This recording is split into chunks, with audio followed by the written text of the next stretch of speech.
കർത്താവിൻ്റെ പരിശുദ്ധ നാമം വാഴ്ത്തപ്പെടുമാറാകട്ടെ. തലയിലെ പറമ്പിലെ ഈ ഹൗസ് ചർച്ചിൽ വന്ന് ദൈവവചനം സംസാരിപ്പാൻ, ഒരുമിച്ച് ദൈവസന്നിധിയിലായിരിക്കാൻ ഒരു അവസരം കൂടി കർത്താവ് നമുക്ക് നൽകിയല്ലോ. അതോർത്ത് നന്ദിയോടെ സ്തോത്രം. കഴിഞ്ഞുപോയ ദിനങ്ങളിലെല്ലാം ദൈവകൃപ നമ്മോട് കൂടിയിരുന്നല്ലോ.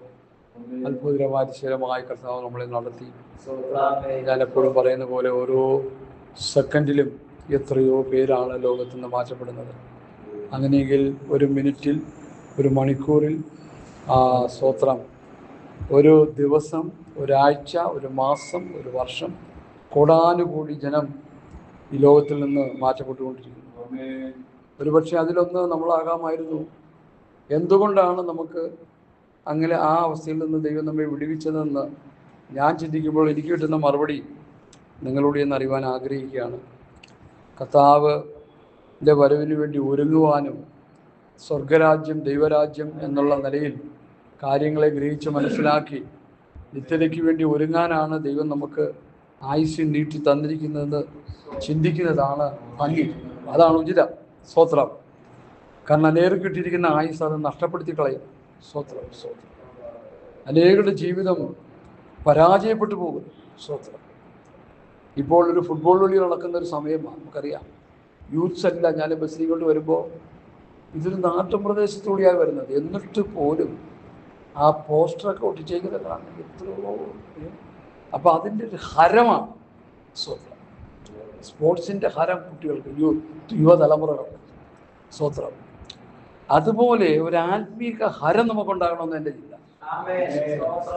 ഇത് സ്പോർട്സിൻ്റെ കാര്യം, ലോകത്തിലെ കാര്യങ്ങളല്ലേ. നമ്മൾ ലോകത്തുള്ള കാര്യങ്ങളെക്കാൾ ഉപരി സ്വർഗീയമായ കാര്യങ്ങളെക്കുറിച്ച് ചിന്തിക്കുകയും പഠിക്കുകയും അങ്ങനെ അതിലൊരു ഹരമുള്ളവരായി എപ്പോഴും പ്രാർത്ഥനയും വചനധ്യാനവും. ഈ യോഹന്നാൻ സ്നാപകൻ്റെ മാതാപിതാക്കളെക്കുറിച്ച് പഠിക്കുമ്പോൾ അത് വചനം പറയുന്നത് ഇങ്ങനെയാണ്. നിങ്ങൾക്കറിയാം, വാർദ്ധക്യത്തിലും ആലയം വിടാതെ അവരെന്ത് ചെയ്തു? പ്രാർത്ഥനയിലും ഉപവാസത്തിലും വചനധ്യാനത്തിലും ഇങ്ങനെ പോയിക്കൊണ്ടിരിക്കുകയാണ്. സ്തോത്രം. അപ്പോൾ ആ വയസ്സ് തന്ന സമയത്തും അവരുടെ ആ ലക്ഷ്യം ദൈവസന്നിധിയിലിരുന്ന് ദൈവവചനം ധ്യാനിക്കുവാനും അല്ലെങ്കിൽ ദൈവമുഖം അന്വേഷിക്കുവാനും പ്രാർത്ഥനയുമായിട്ട് ദേവാലയം വിട്ടുപിരിയാതിരുന്ന ഒരു ഒരു ഒരു ഒരു വൃദ്ധ ദമ്പതികളെ നമുക്ക് കാണാൻ കഴിയും. അതുകൊണ്ട് എന്ത് സംഭവിച്ചു? ഈ ലോകത്തിൻ്റെ രക്ഷിതാവായ പ്രഭുവിനെ ഈ ലോകത്തിൽ അവതരിപ്പിക്കുവാൻ അല്ലെങ്കിൽ ഈ ലോകത്തിൽ വഴികാട്ടിയായി അവരിലൂടെ ഒരു യോഹന്നാൻ സ്നാപകൻ വരാനിടയായി. യേശുക്രിസ്തുവിന് വഴികാട്ടിയായി വരുവാനിടയായി. ആ യോഹന്നാനെ കുറിച്ച് പറയുന്നത്, വേദപുസ്തകം പറയുന്നത് എന്താ? സ്ത്രീയിൽ നിന്ന് ജനിച്ചവരിൽ യോഹന്നാനേക്കാൾ. അപ്പം നോക്കണേ. അപ്പോൾ അവരുടെ പ്രാർത്ഥനയും അവരുടെ ആ ദൈവത്തെക്കുറിച്ചുള്ള ചിന്തകളുമായി കഴിഞ്ഞതുകൊണ്ട് സ്തോത്രം, അവർക്ക് ജനിച്ച ആ കുഞ്ഞിനെക്കുറിച്ച് വചനത്തിൽ പറയുന്നത് എന്താണ്? യോഹന്നാനേക്കാൾ വലിയൊരാരും. എന്നാൽ അതിൻ്റെ അടുത്ത ഭാഗത്തിൽ സ്വർഗരാജ്യത്തിൽ അത് പറഞ്ഞിട്ട് സ്വർഗരാജ്യത്തിൽ യോഹന്നാൻ ചെറിയവനാണ്, നമ്മളാണ് വലിയ. അതൊരു വലിയ ആത്മീക മർമ്മമാണ്. ഞാൻ അങ്ങോട്ട് പോകുന്നില്ല. സ്തോത്രം. ഇപ്പോൾ യോഹന്നാൻ അതിൽ നിന്ന് നമ്മൾ പഠിക്കേണ്ടത്, യോഹന്നാനൊക്കെ ന്യായപ്രമാണത്തിൻ്റെ വ്യക്താക്കളാണ്. അപ്പോൾ ആ ന്യായപ്രമാണത്തിൻ്റെ വ്യക്താക്കളെക്കാളും ആ പ്രമാണത്തെക്കാളും ശ്രേഷ്ഠന്മാരാണ് പുതിയ നിയമവിശ്വാസി എന്ന് നമ്മൾ പഠിച്ചോളൂ. സ്തോത്രം. അവരെക്കാൾ എത്രയോ വിലയേറിയവരാണ് പുതിയ നിയമവിശ്വാസി. ഞാൻ അതിനെക്കുറിച്ച് പഠിക്കുന്നത് ഇങ്ങനെയാണ്. വചനത്തിലൂടെ പഠിച്ചു വരുമ്പോൾ അവർക്കുള്ള വീണ്ടെടുപ്പ് വെള്ളിയും പൊന്നും ഈ മൃഗത്തിൻ്റെ രക്തത്തിലൂടെയൊക്കെയാണ് അവർക്ക് ശുദ്ധീകരണവും വീണ്ടെടുപ്പും ഒക്കെ കിട്ടുന്നത്. എന്നാൽ നമുക്ക് കർത്താവായ യേശുക്രിസ്തുവിൻ്റെ രക്തത്താലുള്ളൊരു വീണ്ടെടുപ്പാണ്. രക്തം കൊണ്ടാണ് നമ്മളെ വീണ്ടെടുത്തിരിക്കുന്നത്. അവരെ മൃഗരക്തങ്ങളിലൂടെ ശുദ്ധീകരണവും വീണ്ടെടുപ്പും വെള്ളിയും പൊന്നിലൂടെയുള്ള ശുദ്ധീകരണവും വീണ്ടെടുപ്പും ഒക്കെ അവർക്ക് കൊടുക്കുമ്പോൾ പുതിയ നിയമസഭയ്ക്ക് തന്നിരിക്കുന്ന വീണ്ടെടുപ്പ് കർത്താവിൻ്റെ രക്തത്താലാണ്. അപ്പം നമ്മൾ എന്തുകൊണ്ടും അവരെക്കാൾ ശ്രേഷ്ഠന്മാരും മാന്യന്മാരുമാണെന്നുള്ളത് നമ്മൾ മനസ്സിലാക്കണം, അത് നമ്മൾ ഗ്രഹിക്കണം. എന്നാൽ അതിന്ന് ഈ പ്രസംഗിച്ച് എന്താക്കി മാറ്റി? പുതിയ നിയമ പ്രമാണങ്ങളും പുതിയ നിയമ വ്യവസ്ഥകളൊക്കെ തീരെ വിലയില്ലാത്തതാക്കി മാറ്റിക്കളഞ്ഞു. സ്തോത്രം. അതുകൊണ്ട് നമ്മൾ ചിന്തിക്കണം, നമ്മൾ എന്തുകൊണ്ടും പഴയ നിയമ ഭക്തന്മാരെക്കാൾ വലിയൊരു എഫേസ്യ ലേഖനം 3-ാം അധ്യായത്തിൻ്റെ 1 മുതലുള്ള വാക്യങ്ങൾ അങ്ങോട്ട് വായിച്ച് പഠിക്കുമ്പോൾ നമുക്കവിടെ കാണാൻ കഴിയുന്ന കാര്യം, ഞാനതങ്ങ് വായിക്കും, പെട്ടെന്നൊന്ന് വായിച്ചാട്ടാരെങ്കിലും. എഫേസ്യർ 3:1 മുതൽ.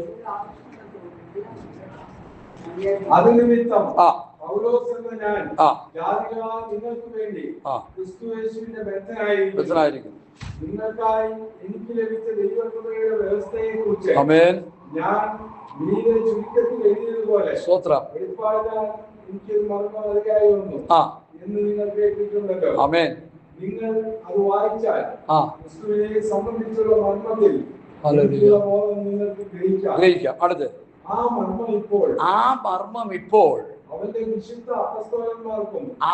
വിശുദ്ധ അപ്പോസ്തലന്മാർക്കും പ്രവാചകന്മാർക്കും ആത്മാവിനാൽ വെളിപ്പെട്ടതുപോലെ പൂർവകാലങ്ങളിൽ മനുഷ്യർക്ക് വേദഭാഗത്തിന്റെ പ്രസക്തി ഇത്ര വലുതാണെന്ന് നമ്മൾ ചിന്തിച്ചു. പൗലോസിന് വെളിപ്പെട്ട മർമ്മം പഴയ നിയമ വിശുദ്ധന്മാർക്ക് ആർക്കും വെളിപ്പെട്ടില്ല. എന്തായിരിക്കും അതിൻ്റെ പ്രത്യേകത? പഴയ നിയമത്തിലെ വിശുദ്ധന്മാരാരാ? നമുക്ക് പെട്ടെന്ന് എടുത്ത് പഠിക്കണമെങ്കിൽ ഇബ്രാഹിം 11-ാം അധ്യായത്തിൽ അങ്ങോട്ട് വായിച്ചു കഴിയുമ്പോൾ ഹാബിൽ മുതൽ ശമൂവേൽ പ്രവാചകന്മാർ വരെ പേരെടുത്ത് പറയുന്നുണ്ട്. ദൈവത്തോടു കൂടി നടന്ന നോഹ, ദൈവത്തോടു കൂടി നടന്ന ഹാനോക്ക്, പിന്നെ യേശുക്രിസ്തുവിന് നേരിലായി പ്രസംഗിക്കപ്പെടുന്ന യോസേപ്പ്, വിശ്വാസികളുടെ പിതാവായ അബ്രഹാം, മോശയെപ്പോലും പ്രവാചകൻ ഉണ്ടായിട്ടില്ല, ഉണ്ടാകുകയില്ല എന്ന് പറഞ്ഞ മോശ. അങ്ങനെ പഴയ നിയമത്തിലെ കരുത്തന്മാരായ ശക്തന്മാരായ ഒരു കൂട്ടം ഭക്തന്മാരെ നമുക്ക് പഴയ നിയമത്തിൽ കാണാൻ കഴിയും. പക്ഷെ ഇവിടെ പൗലോസിന്റെ ആ സ്റ്റേറ്റ്മെന്റ്, ഈ മർമ്മം അവന്റെ വിശുദ്ധ അപ്പോസ്തലന്മാർക്കല്ലാതെ മറ്റാർക്കും വെളിപ്പെട്ടില്ല. അപ്പൊ അതിന്റെ പ്രാധാന്യത പാസ്റ്റർമാരിത് പ്രസംഗിച്ച് ഞങ്ങൾ കുറച്ചു കളഞ്ഞു. അപ്പോസ്തലന്മാരുടെ ഉപദേശവും ക്രിസ്തുവിനെ കുറിച്ചും പ്രസംഗിച്ച് ദൈവരാജ്യത്തിന്റെ വിസ്തൃതിയിലേക്ക് കൊണ്ടുവരേണ്ട സ്ഥാനത്ത് ഇപ്പോൾ ഈ പഴയ നിയമത്തിലെ പഠനങ്ങൾ നിമിത്തം എന്ത് പറ്റിയെന്ന് ചോദിച്ചാൽ, ഈ പുതിയ നിയമത്തിന്റെ പ്രസക്തി അങ്ങ് മങ്ങിക്കൊണ്ടിരിക്കുന്നു എന്നെനിക്കൊരു സംശയം. ഞാൻ അതുകൊണ്ടൊന്ന് തിരുത്താനായിട്ട് ശ്രമിക്കുകയാണ്. കർത്താവ് എനിക്ക് തന്ന വചന വെളിപ്പാടിൽ അവന്റെ അപ്പോസ്തലന്മാർക്കല്ലാതെ മറ്റാർക്കും ഇത് വെളിപ്പെട്ടില്ല. അടുത്ത വാക്യം. ജാതികൾ സുവിശേഷത്താൽ ക്രിസ്തുയേശുവിൽ, അപ്പൊ സുവിശേഷത്താൽ യേശു ക്രിസ്തുവിന്റെ കൂട്ടവകാശികളായി പുതിയ നിയമസഭ തീർന്നിരിക്കുന്നു. 2, യേശു ക്രിസ്തുവിന്റെ ഒരു ശരീരത്തിന്റെ പാർട്ടായി മാറി. 3, വാഗ്ദത്തത്തിൽ പങ്കാളി. ഈ വാക്യം ഈ വേദപുസ്തകത്തിന് ഈ ഭാഗത്തല്ല വേറെ നമുക്ക് കിട്ടത്തില്ല. പുതിയ നിയമസഭയെക്കുറിച്ചും പുതിയ നിയമ വിശ്വാസിയെക്കുറിച്ചും ഈ അപ്പോസ്തലന്മാരെ കുറിച്ചും ഈ പൗലോസ് പഠിപ്പിക്കുന്ന ഈ പഠിപ്പിക്കൽ നമ്മൾ നന്നായിട്ട് പഠിച്ച് മനസ്സിലാക്കി ഗ്രഹിച്ച് വേണം നമ്മൾ വചനം സംസാരിക്കാനും ക്രിസ്ത്യ ജീവിതം നയിക്കാനും. ഇല്ലെങ്കിൽ നമ്മൾ പരാജയപ്പെട്ടു പോകും. ഹല്ലേലൂയ. സ്തോത്രം, സ്തോത്രം. ആ സുവിശേഷത്തിന് എന്റെ ശക്തിയുടെ വ്യാപാര പ്രകാരം എനിക്ക് ലഭിച്ച ദൈവത്തിന്റെ കൃപാദാനത്താൽ അതാണ് നമുക്ക് വേണ്ടത്. നമ്മൾ ശുശ്രൂഷന്മാരാണ്. നമ്മൾ പുതിയ നിയമ അപ്പോസ്തലന്മാർ അവരുടെ ഫോളോവേഴ്സാണ്, മോശയുടെ ഫോളോവേഴ്സ് അല്ല. ഇത് പലർക്കും ഈ മർമ്മം മനസ്സിലായിട്ടില്ല. നമ്മൾ അപ്പോസ്തലന്മാരുടെ ഫോളോവേഴ്സാണ്. കർത്താവും അപ്പോസ്തലന്മാരുമാണ് നമുക്ക് മാതൃക. പൗലോസ് പറഞ്ഞു, നിങ്ങൾ എന്നെ അനുകരിപ്പീൻ, ഞങ്ങൾ നിങ്ങൾ കാണിച്ച മാതൃപ്രകാരം നടക്കുന്നവരെയും കുറിക്കൊള്ളുവീൻ. കർത്താവും അപ്പോസ്തലന്മാരുമാണ് നമ്മുടെ മാതൃക. എന്നാലേ ക്രിസ്ത്യ ജീവിതം മനോഹരമായി മാറത്തുള്ളൂ. എന്നാലേ ദൈവരാജ്യം, സ്വർഗരാജ്യം എന്നുള്ള കെട്ടുപണിയിലേക്ക് പ്രയോജനപ്രദമായി നമ്മളെ ഉപയോഗിക്കാൻ കർത്താവിന് കഴിയത്തുള്ളൂ. അതുകൊണ്ട് പ്രിയമുള്ളവരെ, ഈ സത്യം നമ്മൾ മറന്നു പോകരുത് എന്ന കർത്താവിൻ്റെ നാമത്തിൽ ഞാൻ ഓർപ്പിക്കുന്നു. ഇസ്രായേലിനെ സംബന്ധിച്ച് പഠിക്കുമ്പോൾ ഇസ്രായേലിനെ സ്തോത്രം അവരെ ഒന്ന് യഥാസ്ഥാനപ്പെടുത്തി അവർ കുത്തിയെങ്കിലേക്ക് നോക്കി വിലപിച്ച് അവർക്ക് വേണ്ടി ദൈവം അയച്ച മശിഹയെ 2000 വർഷം മുമ്പ് തള്ളിക്കളഞ്ഞു. അതുകൊണ്ട് അവരനുഭവിച്ച കഷ്ടതകൾ വളരെ വലുതാണ്. എന്നാൽ അവരെ യേശുക്രിസ്തുവിനെ സ്വീകരിക്കുവാനായിട്ട് ഏറ്റുപറയുവാനായിട്ടുള്ള ഒരു വലിയ അവസ്ഥയിലേക്ക് അവരെ ദൈവം നടത്തിക്കൊണ്ടിരിക്കുകയാണ്. എല്ലാ രാജ്യങ്ങളും അവരെ കൈവിട്ടു. അവരിപ്പോൾ ഏകനായിട്ട് നിൽക്കുകയാണ്. അവർ വളരെ പവർഫുള്ളായിട്ട് നിൽക്കുകയാണ്. ആർക്കും അവരെ കീഴ്പ്പെടുത്താൻ പറ്റാത്തതുപോലെ ഉള്ള പവറിലാണ് അവർ നിൽക്കുന്നത്. അപ്പൊ അതുകൊണ്ട് അവരെ കീഴ്പ്പെടുത്താനായിട്ടുള്ള ഒരു വലിയ സംരംഭം മറ്റിതര രാജ്യങ്ങളും ഗോഗുമാഗോഗിന്റെ നേതൃത്വത്തിൽ വരുമെന്ന് വിശുദ്ധ വേദപുസ്തകത്തിലെ യെഹെസ്കേൽ പ്രവചനം 38-39 അധ്യായങ്ങൾ നിങ്ങൾ നന്നായിട്ട് വായിച്ചു പഠിക്കുക. ആ പുസ്തകം നമുക്ക് ആ പഠനം തരുന്നു. അങ്ങനെയെങ്കിൽ അവർക്കെതിരെ ശത്രുക്കൾ അണിനിരക്കാൻ പോകുന്നു. എൻ്റെ വിഷയം അവർക്കെതിരെ ശത്രു അണിനിരക്കും എന്നുള്ളതല്ല, അതിനു മുൻപ് പുതിയ നിയമസഭ ഇവിടെ നിന്ന് മാറ്റപ്പെടും. അതാണ് പ്രധാന വിഷയം. അങ്ങനെയെങ്കിൽ നമ്മുടെ ഒരുക്കം എത്രത്തോളം, നമ്മുടെ ആത്മീക ഒരുക്കം എത്രത്തോളം. ഹല്ലേലൂയ. ഉണർന്നിരിപ്പിൻ, ഒരുങ്ങിയിരിപ്പിൻ, സദാകാലം ഉണർന്നും പ്രാർത്ഥിച്ചുകൊണ്ടിരിപ്പിൻ. ജോലി ചെയ്യേണ്ടെന്നോ പഠിക്കേണ്ടെന്നോ മറ്റു ചില കാര്യങ്ങൾ ചെയ്യേണ്ടെന്നോ ഇല്ലെന്നൊന്നും അർത്ഥമാകുന്നില്ല. അതൊക്കെ ചെയ്യേണ്ടതായ കറക്റ്റ് സമയങ്ങൾ ചെയ്തുകൊള്ളുക.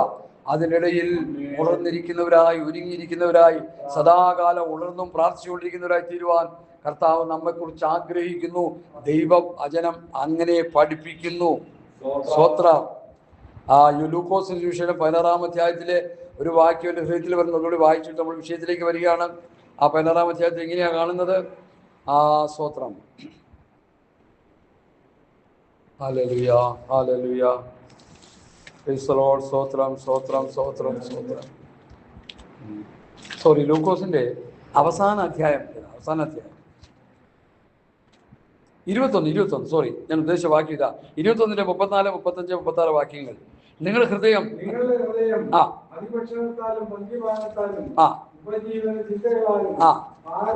ഭാരപ്പെട്ടിട്ട് ഏത് ദിവസം? കർത്താവിന്റെ വരവിന്റെ ദിവസം. ആ ദിവസം നിങ്ങൾക്ക് പെട്ടെന്ന് കെണി പോലെ വരാതിരിക്കാൻ സൂക്ഷിച്ചു. ഈ വാക്യത്തിന്റെ പ്രസക്തി എത്ര വലുതാ! കർത്താവിന്റെ വരവിന്റെ ദിവസം ഒരു കെണി പോലെ ആകരുത്. മത്സ്യം വലയിൽ പെട്ടുപോകുന്നത് പോലെ. ഹല്ലേലൂയ, സ്തോത്രം, സ്തോത്രം. മത്സ്യത്തെ വല വെച്ച് പിടിക്കുകയല്ലേ, കെണി പിടിക്കുകയല്ലേ ചെയ്യുന്നു. ഈ മൃഗങ്ങളെയൊക്കെ കെണി വെച്ച് പിടിക്കുകയല്ലേ ചെയ്യുന്നു. അതുപോലെ നമ്മളെ സാത്താൻ കെണിയിലാക്കരുത്. അതാ ഈ വാക്യം തരുന്ന പഠനം. ഹല്ലേലൂയ.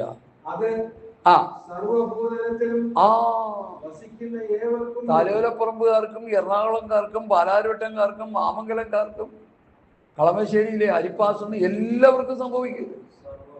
സർവഭൂതലത്തിലുള്ളവർക്ക് വരും. അടുത്ത ഈ സംഭവിപ്പാനുള്ള എല്ലാറ്റിനും ഒഴിഞ്ഞു പോകുവാനും മനുഷ്യപുത്രന്റെ മുൻപാകെ നിൽപ്പാനും നിങ്ങൾ പ്രാപ്തരാകേണ്ടതിനെ സദാകാലവും ഉണർന്നും പ്രാർത്ഥിച്ചുകൊണ്ടിരിപ്പിൻ. എന്താണ് ഈ സംഭവിക്കാനുള്ളത്? ഞാനത് പറയാൻ സമയം എൻ്റെ മുമ്പിലില്ല. കാരണം 21-ാം അധ്യായം വായിച്ച് പഠിക്കുമ്പോൾ സൂര്യനിലും ചന്ദ്രനിലും നക്ഷത്രങ്ങളുണ്ടാകും. പിന്നെ കടലിൻ്റെയും ഓളത്തിൻ്റെയും മുഴക്ക നിമിത്തം ഭൂമിയിലെ ജാതികൾ നിരാശയോടുകൂടി പരിഭ്രമമുണ്ടാകും. ആകാശത്തിൻ്റെ ശക്തികൾ ഇളകിപ്പോയി അല്ലേ. നമ്മുടെ എന്താണ് കുട പോലെ പിടിച്ചിരുന്ന സാധനം ഉണ്ടല്ലോ, എന്താ അത്? ഭൂമിക്ക് കുടയായിട്ട് നിന്നിരുന്ന ചൂടൊക്കെ നിയന്ത്രിച്ചുകൊണ്ടിരുന്ന പാളികൾ, ഓസോൺ പാളിക ഇളകിപ്പോയില്ലേ. ഇളകിപ്പോകുന്ന കർത്താവ് അന്ന് പറഞ്ഞു, അന്ന് സമയത്ത് ഇളകിയിട്ടില്ല. ഇപ്പൊ ഇളകിപ്പോയി. പിന്നെ അടുത്ത പോകുന്നതിനാൽ ഭൂലോകത്ത് എന്ത് സംഭവിക്കാൻ പോകുന്നു എന്ന് പേടിച്ച് നോക്കിക്കൊണ്ട് മനുഷ്യർ നിർജീവന്മാരാകും. ഈ നിർജീവന്മാരാകും പറഞ്ഞ എന്താ? അറ്റാക്കിനെ കാണിക്കുന്നത്. നിർജീവം പോയി ഡെഡായി പോകും മനുഷ്യൻ. പെട്ടെന്ന് പേടിച്ച് ചാവും ആൾക്കാർ. ലോകത്ത് സംഭവിക്കാൻ പോകുന്ന ഇതിഹാസങ്ങൾ ഇനിയിപ്പോൾ സംഭവിക്കാൻ പോകുന്നേ ഉള്ളൂ, ഒന്നും ആയില്ല. എന്തെല്ലാം സംഭവങ്ങൾക്ക് നമ്മൾ സാക്ഷ്യം വഹിക്കേണ്ടി വരും. എന്നാൽ ഇവയെല്ലാറ്റിൽ നിന്നും ഒഴിഞ്ഞു പോകുവാൻ ഇങ്ങനെയുള്ള സംഭവങ്ങൾ ഈ ലോകത്ത് നടക്കുമ്പോൾ നല്ലൊരു ശതമാനം സംഭവം നടക്കുന്നത് മഹോദരകാലത്താണ്. അത് സൂക്ഷിച്ചോണ്ട്, മഹോദരകാലത്ത് നടക്കുന്നത്. ദൈവസഭയുടെ ഉള്ളപ്പോൾ അതിഭീകരമായ പീഡകൾ സോദരങ്ങളുടെ സഭ കടന്നു പോകാൻ ദൈവം അനുവദിക്കുന്നില്ല. മഹോദരകാലം വരുമ്പോൾ, യെഹൂദക്രിസ്തുവിന്റെ ഭരണകാലം വരുമ്പോൾ ഭീകരമായ സംഭവങ്ങൾക്ക് മനുഷ്യൻ സാക്ഷി വഹിക്കും. അതുകൊണ്ടാണ് കർത്താവ് പറഞ്ഞത് ഇവയെല്ലാറ്റിൽ നിന്നും ഒഴിഞ്ഞിരിപ്പാനും ഒഴിഞ്ഞു പോകുവാനും മനുഷ്യപുത്രന്റെ മുൻപാകെ നിൽക്കുവാനും. അതോ ദൈവസഭയ്ക്ക് അതാണ് ആവശ്യം.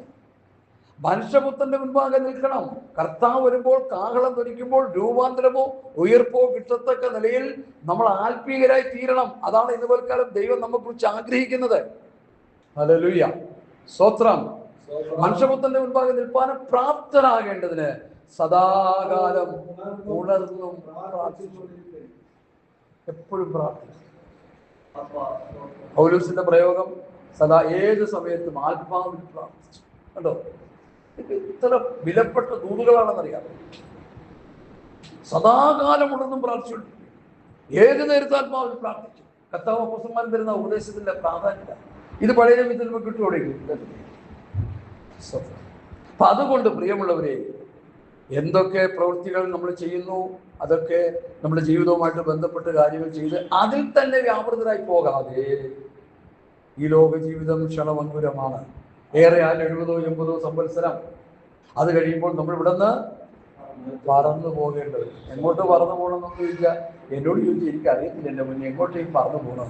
സ്വത്രം സങ്കീർത്തനക്കാരൻ അങ്ങനെ പറഞ്ഞെങ്കിലും ഈ പറന്നു പോകേണ്ടത് നമ്മളാണ് തീരുമാനിക്കേണ്ടത്. ഞാൻ എങ്ങോട്ടാണ് പറക്കേണ്ടത്? ഞാൻ വിശ്രമത്തിലേക്കാണോ പറക്കേണ്ടത്, അതോ ഞാൻ വെള്ളസിദ്ധാന്തത്തിന് മുമ്പിൽ നിൽക്കാത്ത അവസ്ഥയിലേക്കാണോ ഞാൻ പോകേണ്ടത്? നമ്മളാണ് ചിന്തിക്കേണ്ടത്. സ്വത്രം. അതുകൊണ്ട് എന്നെ കേൾക്കുന്ന പ്രിയപ്പെട്ടവരെ, ഒരുക്കം പൂർത്തീകരിക്കുക, ഒരുക്കം പൂർത്തീകരിക്കുക, ഒരുക്കം പൂർത്തീകരിക്കുക, ഉണർന്നിരിക്കുക, ഒരുങ്ങിയിരിക്കുക, സദാകാലം ഉണർന്നും പ്രാർത്ഥിച്ചുകൊണ്ടിരിക്കുക. അല്ല, ഞാനിങ്ങോട്ട് വാഹനത്തിൽ വന്നപ്പോൾ എനിക്ക് അത്യാവശ്യം കുറേ മെസ്സേജുകൾ ഞാൻ ഡൗൺലോഡ് ചെയ്തിട്ടുണ്ട്.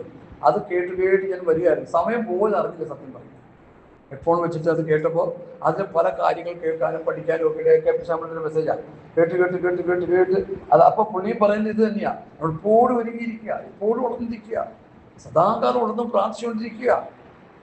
എന്ന് വെച്ചാൽ പഠിക്കേണ്ടെന്നോ ജോലി ചെയ്യേണ്ടതോ ജോലി ചെയ്യിപ്പിക്കണമെന്നൊന്നുമില്ല, അർത്ഥമാകുന്നില്ല. അതൊക്കെ നടക്കും. അതിനിടയിൽ നമ്മുടെ ഒരുക്കം ഒരുക്കം ഒരുക്കം ഒരുക്കം. മത്തായി 25:10 നമുക്ക് തരുന്ന പഠനം എന്താ? ഇത് കാണാതെ പറഞ്ഞാലെങ്കിൽ ഒരു ക്യാഷ് പ്രൈസ് തരാം. അങ്ങനെയൊക്കെ ഉണ്ട് എൻ്റെ വിഷയം. മത്തായി 25:10 നമ്മളെല്ലാം കാണാൻ ഒരുങ്ങിയിരുന്നവർ അവനോടുകൂടി വളരെയേറെ പ്രവേശിച്ചു. ഒരുങ്ങിയിരുന്നവർ 10 പേരും കിടന്ന് ബഹളമൊക്കെ ഉണ്ടാക്കി. 5-10 കന്യകമാർ. അതിനെക്കുറിച്ച് ഒത്തിരി വ്യാഖ്യാനങ്ങൾ പലരും പറയുന്നുണ്ട്. വ്യാഖ്യാനം മുഴുവൻ പൊട്ടത്തിനോ ഒട്ടുമുക്കാലും. പക്ഷെ ഞങ്ങളെ ദൈവത്തിനെ പഠിപ്പിച്ച വയോവൃദ്ധം പറഞ്ഞത് ആ അധ്യായത്തിന്റെ ഗോൾഡൻ വേർഡ് മത്തായി 25:10. ഒരുങ്ങിയിരുന്നവർ.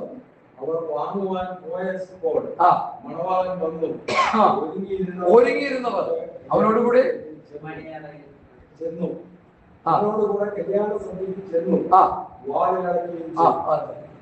പിന്നെ മറ്റവരെല്ലാം കൂടി എണ്ണയൊക്കെ പഠിച്ചിട്ട് വന്നപ്പോ ഞാൻ നിങ്ങളെ അറിയുന്നില്ലെന്ന് പറഞ്ഞാൽ അവരെ കെട്ടുകൊണ്ടിരിക്കും. പോയി തീർന്നില്ല. അപ്പൊ നമ്മൾ ക്രിസ്ത്യൻ ജീവിതം നയിച്ചു, രക്ഷിക്കപ്പെട്ടു, സ്നാനപ്പെട്ടു, അഭിഷേകം പ്രാപിച്ചോണം. അഭിഷേകം പ്രാപിച്ച് വിശുദ്ധയിൽ വേർപാടനെ ജീവിച്ച് കർത്താവിന്റെ പരിപാടി ഒരുങ്ങിയില്ലെങ്കിൽ എന്താ പറ്റും?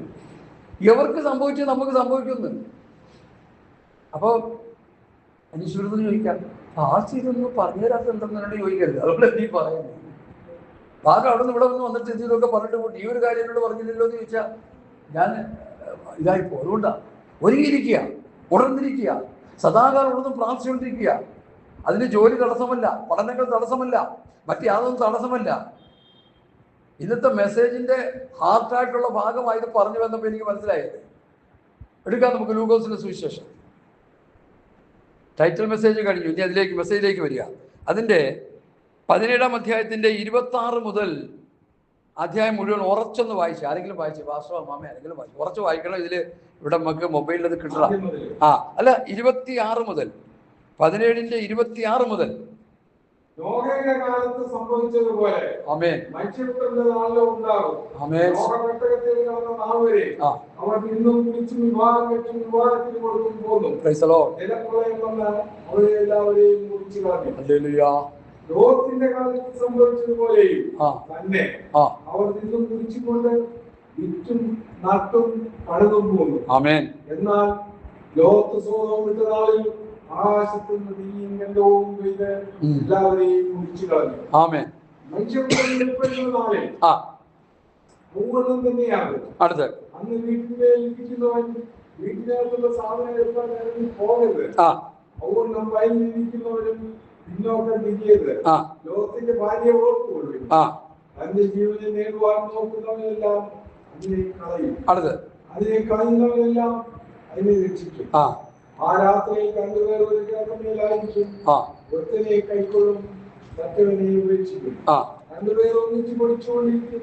ഒരുത്തിയെ കൈക്കൊള്ളും, മറ്റവളെ ഉപേക്ഷിക്കും. 2 പേർ വയലിലിരിക്കും, ക്രിസ്തുവിനെ കൈക്കൊള്ളുന്ന മറ്റൊരു ഇഷ്ടം അടുത്ത എന്ന് ഞാൻ നിങ്ങളോട് പറയുന്നു. ആ അവർ അവനോട് കർത്താവേ എവിടെയും ചോദിച്ച് ശവമുള്ളവർക്ക് കെട്ടൽ കൊടുക്കുമെന്ന് അവർ പറഞ്ഞു. പ്രാർത്ഥിക്കുക ഒരു നിമിഷം കൂടി. നല്ല ദൈവമേ, സ്വർഗീയ പിതാവേ, വിശുദ്ധ വേദപുസ്തകത്തിലെ കർത്താവ് പറഞ്ഞ മഹത്തരമായ ഒരു സ്റ്റേറ്റ്മെന്റ് ഞങ്ങളിത് വായിച്ചു കഴിഞ്ഞു. ഈ വചനത്തെ വാഴ്ത്തി നുറുക്കി ഞങ്ങൾക്ക് തരണം കർത്താവേ. ഇതിൻ്റെ ആത്മീക മർമ്മങ്ങൾ പരിശുദ്ധാത്മാവ് വെളിപ്പെടുത്തി തരണം കർത്താവേ. ഈ വചനത്തിലൂടെ ഞങ്ങൾ ഉണർത്തപ്പെട്ട് അരുമനാഥൻ്റെ വരവിന് വേണ്ടി ഒരുങ്ങുവാൻ സർവശക്തനായ ദൈവം അവിടെ നിന്ന് ഞങ്ങളെ സഹായിക്കണം. ചാരത്തും ദൂരത്തും ഇത് കേൾക്കുന്ന ആ ലോകത്തിൻ്റെ നാനാഭാഗങ്ങളിൽ ഇത് കേൾക്കുന്ന വിശുദ്ധന്മാരായ ദൈവമക്കൾ, ദൈവസഭ, ദൈവജനം ശക്തമായി ഉണർത്തപ്പെടുവാൻ ഈ പകൽക്കാലത്ത് ആത്മീക ശുശ്രൂഷ മുഖാന്തരമായി ഭവിക്കട്ടെ കർത്താവെ. വചനത്തെ തടയുന്ന എല്ലാ ദുഷ്ടപോരുകളെയും യേശുവിൻ്റെ നാമത്തിൽ ശാസിക്കുകയാണ്. ആത്മാവ് ഉദ്ദേശിക്കുന്ന വചനങ്ങളിലൂടെ ഈ വചനം ശക്തിയോടെ വെളിപ്പെട്ടു വരുവാൻ കർത്താവ് സഹായിക്കണം. പ്രാർത്ഥനയായിട്ട് അങ്ങനെ ചെയ്താട്ട്. മഹത്വം കർത്താവിന് യേശു നാമത്തിൽ അപേക്ഷിക്കുന്നു. കരുണയോട് കേൾക്കണം നല്ല പിതാവേ, ആമേൻ. മാർത്ത മറിയുള്ള ഭവനത്തിൽ യേശു വന്നു. യേശു പറഞ്ഞ വചനങ്ങൾ കേട്ടിരുന്നതിനെ കുറിച്ച് കർത്താവ് എന്താ പറഞ്ഞത്? മറിയ അപ്പൊ നമ്മൾ നല്ല അംശം തിരഞ്ഞെടുക്കാം.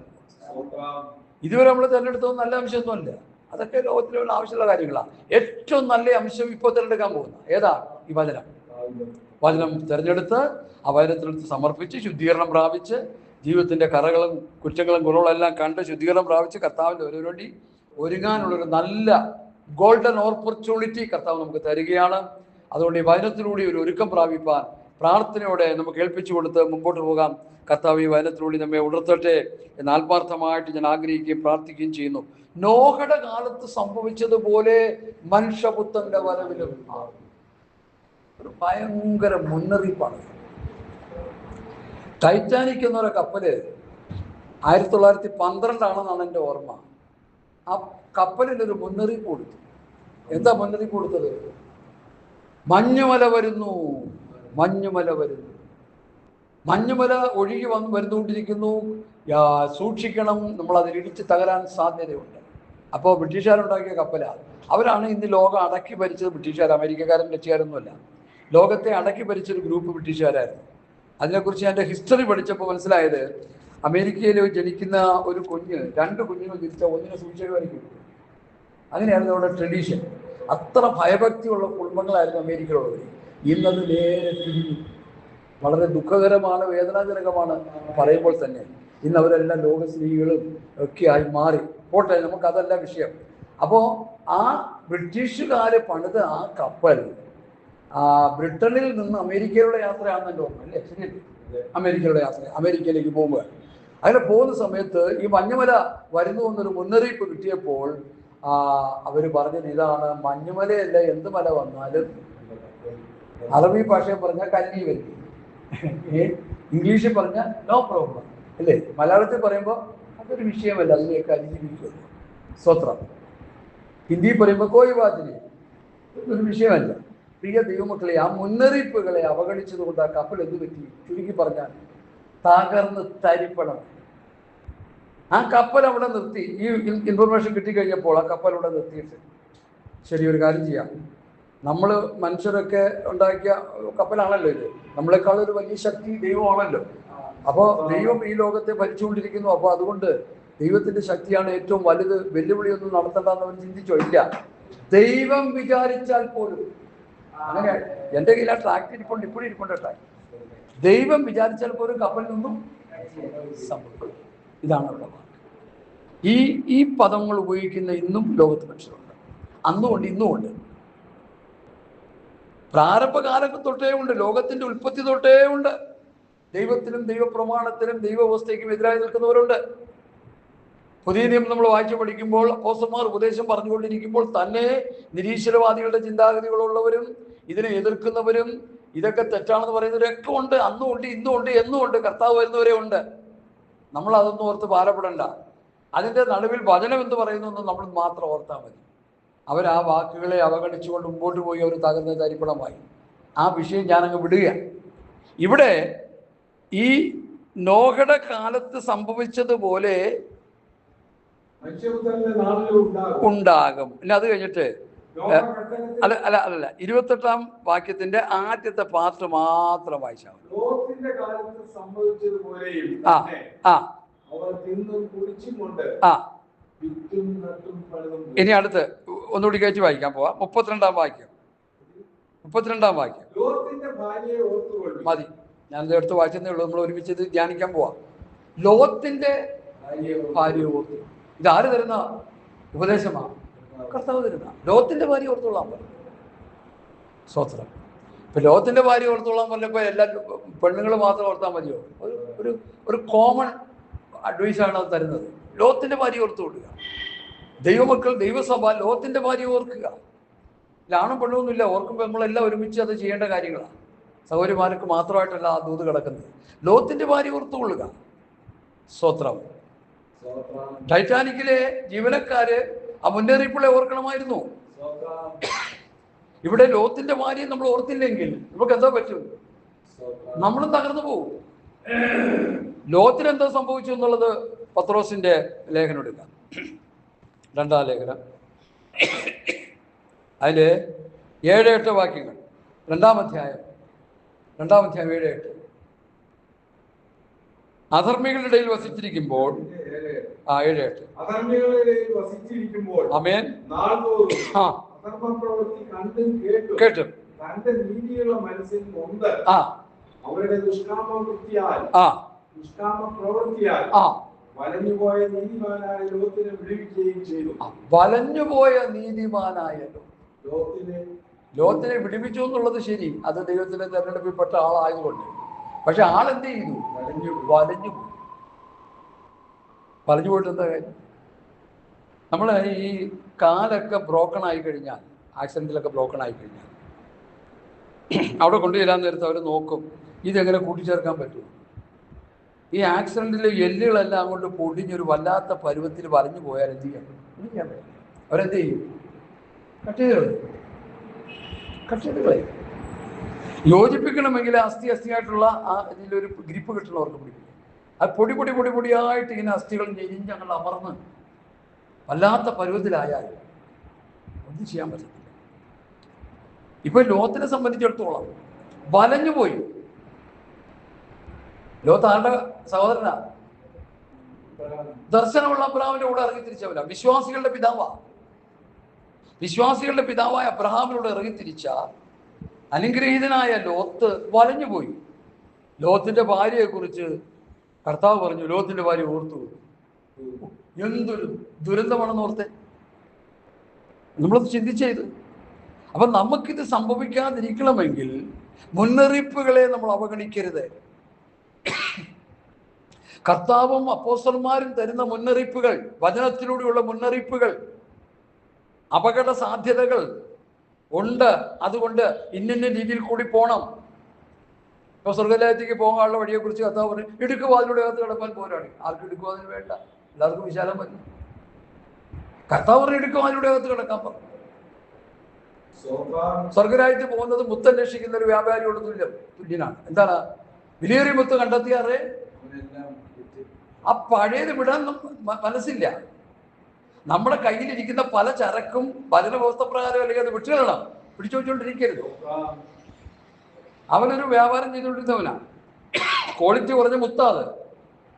അതെല്ലാം കൊണ്ട് വിറ്റിട്ട് എന്ത് ചെയ്തു? വിലയേറിയത് പ്രാപിച്ചു. ഈ വിലയേറിയത് എന്താ? സ്വർഗരാജ്യം, ദൈവരാജ്യം. 70-80 സംവത്സരം നമ്മൾ ഈ ഭൂമിയിൽ ജീവിച്ച് മരണപ്പെട്ട് പോയിക്കഴിഞ്ഞാൽ കോടാനുകോടി വർഷം ഈ ഭൂമിയിൽ ജീവിക്കുന്നതിന് വേണ്ടുന്ന മാനദണ്ഡം ദൈവവചനം അനുസരിച്ച് ദൈവത്തെ പ്രസാദിപ്പിച്ച് ദൈവ വഴികളിലൂടെ നടക്കുക എന്നുള്ളതാണ്.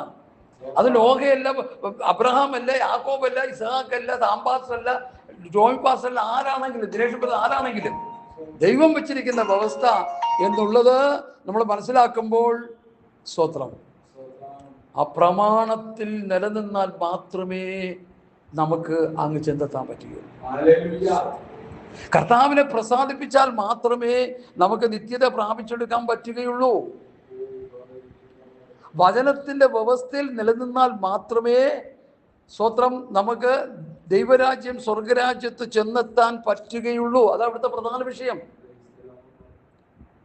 ഹല്ലേലൂയ. ലോത്തിന്റെ ഭാര്യ ഓർത്തുകൊള്ളുക. ലോത്തിനെയും നമ്മൾ ശ്രദ്ധിക്കുക. വരഞ്ഞുപോയ ലോത്ത്, ഉപ്പുതൂണായി തീർന്ന ലോത്തിന്റെ ഭാര്യ. ഞാൻ പണ്ട് തിരുവനന്തപുരത്തുള്ള കുറച്ച് പ്രവർത്തന സമയങ്ങളുണ്ടായിരുന്നു. ആ സമയത്ത് അവിടെ അത് കഴിഞ്ഞ് ഇങ്ങോട്ട് വന്നപ്പോൾ ഞാനൊരു പാസ്റ്ററിന് ഇങ്ങനെ അയച്ചു കൊടുത്തു ഒരു മെസ്സേജ്. ഒറ്റ വാക്യം എഴുതി, ഇതിൻ്റെ ഇംഗ്ലീഷ് വാക്യം ഇട്ട് കൊടുത്തു, റിമെമ്പർ ലോഡ്സ് വൈഫ് എന്ന് പറഞ്ഞ് ഒരു മെസ്സേജ് ഇട്ട് കൊടുത്തു. ആ പാട്ട് ഇത് വായിച്ചിട്ട് അങ്ങ് പേടിച്ചു പോയി. ഷോ, ആ പാട്ട് ഇത് എന്താ ഇട്ട് തന്നേക്കണം?